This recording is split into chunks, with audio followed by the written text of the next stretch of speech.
Alrighty, what's up everybody? Back with, yet again, another singled out. This is going to be obviously our daily content from now on. And a little bit later starting the day. I usually like to film these first thing in the morning on my way to work. But today, this is the second time I'm recording this, because I had the camera backwards and I didn't know it. I mean, pretty much I bet anyone can tell. This is all recorded on a phone. Hopefully upgrading in the next week or two to a GoPro Hero 7. Hopefully. So quality will get better, promise. But as of right now, this is what we got. So today's singled out. We are singling out Dodge's worst selling vehicle ever. The Viper ACR. Now, some people might be a little surprised to hear that, but to be honest, it's true. The thing didn't sell worth a fucking damn, even though it's got phenomenal specs. Like its engine, a 650 horsepower or 645 horsepower V10. Not a lot of cars get a V10. You got the R8, you got some Lamborghinis, and a fucking Viper. That's awesome that Dodge was willing to put that much effort into that. Now, the original V10 was developed with Lamborghini at the time because they were part of the, if I'm not mistaken, they own the Fiat Chrysler group, but now VW group owns Lamborghini, and Fiat Chrysler is now its own thing, and they own Dodge and all that stuff, obviously. So, a little bit about the Viper. Like I said, V10, 645 horsepower. Thing's not bad by any means, and it is a total track monster. The Viper is one of the more aggressive vehicles Dodge sells. Of course, they have things like the Demon and Hellcat right now, but before they had those, there was the Viper, America's exotic car. Before GTs, that's a weird one. We'll get into that one later in the week. But the Viper was America's crazy car. That was America's day off. That was a car that it came out with no traction control, the original Viper. And actually all the way up until this generation, the 5th was the only time it's ever had traction control. So the thing was always ludicrous, basically. It was fun turned up to 11 for a time. But what was the Viper's major downfall was it wasn't a good car. If that might not make sense, but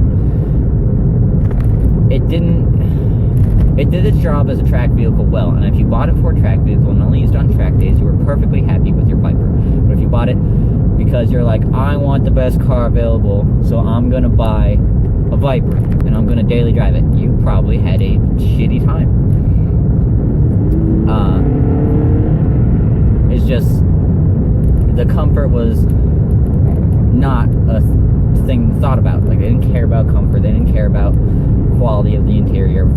Obviously cared about quality, but they didn't really think about all the amenities and the driver first kind of thing. They really just went for lap times, and they did that very well for the longest time until this year, if I'm not mistaken. They held the Laguna Seca, I'll call it America's Nürburgring. It's one of our more famous tracks. Laguna Seca. It held the lap time at 128. Now, if you actually look at the lap times of Laguna Seca, in like the top 25, Vipers hold like 4 or 5 of those positions, which is phenomenal. That's all the generations. They've always been just incredible cars. So, great car. 128 at Laguna Seca. Sorry, getting a little jumbled up here. 128 at Laguna Seca, and they actually made a special edition Viper ACR for that, called the Viper ACR 128. Imagine that. And that's because they're the fastest car. Now, the only car to beat it out now is the 2018 Porsche 911 GT2 RS. And that thing's just another one of those just German-driven monsters. Just precision at its best. Viper was about precision, but it was also just about, I don't know. There's just something special about it. There was this just rear wheel drive, just madman machines. Just totally just off the wall crazy. I mean, you sit way in the back and you got what looks like 12 feet of hood in front of you, and unless you're comfortable with that, then you're just not going to enjoy it. So in a way, it's basically Dodge's worst car ever. So, and to put that in perspective, Dodge is like pretty much their second worst car is the Dodge Dart. Last year, or the year that they discontinued it, it sold 4,000 units. And sadly, I like the Dodge Dart. It's not a bad car. I've never seen any issues with it. I don't know why people dislike it so much. I think they're pretty good. I know they had some mechanical issues and stuff like that, and they didn't have what's it called, the Bull Shark engine or something like that. It's not the best engine out there, but I like them. If you sit them, they got a really cool interior, whatever. That sold 4,000 units and some change. The Viper, on its last year, when it was discontinued or when they said they were discontinuing it, its last year would be 2017. Its last year sales were 585. That's it. Now, you might be thinking like, oh, well, it's a sports car. It's a $119,000 car, and probably dealers mark it up so much and things like that. So, there's some leeway there.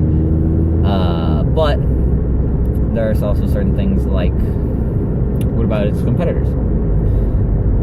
Or maybe that year was a bad year because it was being discontinued. So what about last year? Last year it sold 620. So it's 40 different, but you're still in triple digits. You haven't even hit 4 yet. You haven't even hit 1,000, and that's ridiculous.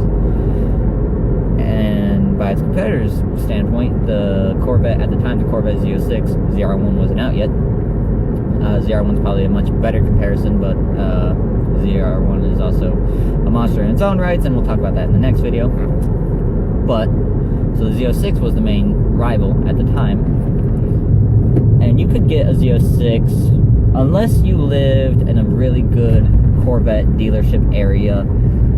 You're probably paying around $100+ grand for your Z06. Now, people might know someone by Street Speed 717 and Whitmore Chevrolet, his main go-to. Sorry about shaking. His main go-to dealer for Corvettes and everything. You hear him talk about you can get a Stingray for like 50 grand and stuff like that. But in my area, you can't get a Stingray, just a base model, for less than 70. Just because of markup. They don't sell them, so why charge, or why not charge a lot for them is basically their thought. Might as well get as much as they can out of them. So even with all that, most areas around the country, you're probably looking at 100 grand, so we're going to say it's a good comparison. They sold, for 2017, 12,000 units. And you might think, like, sorry, fucking cat in the road. And that's crazy amount. That's a lot. And who knows, maybe it's because they weren't discontinuing it. Well, let's go to the year before that. For 2016, 13,000 units. They did better. The Z06 was just a much more light car because, from my point of view, it was a better car. Just all around. It was comfier, it had better seats in it, or nicer seats and things like that. And I know that wasn't the point of the ACR, but you can't build a car that aggressive and expect it to sell super well. Only the most hardcore people that have the time and the money to go to track days and stuff are going to really appreciate what the Viper ACR can do and is built for. So, in a way, it really is Dodge's worst car ever. Their best car. So, it's no surprise that they had to discontinue it. But it is sad to lose a car like that.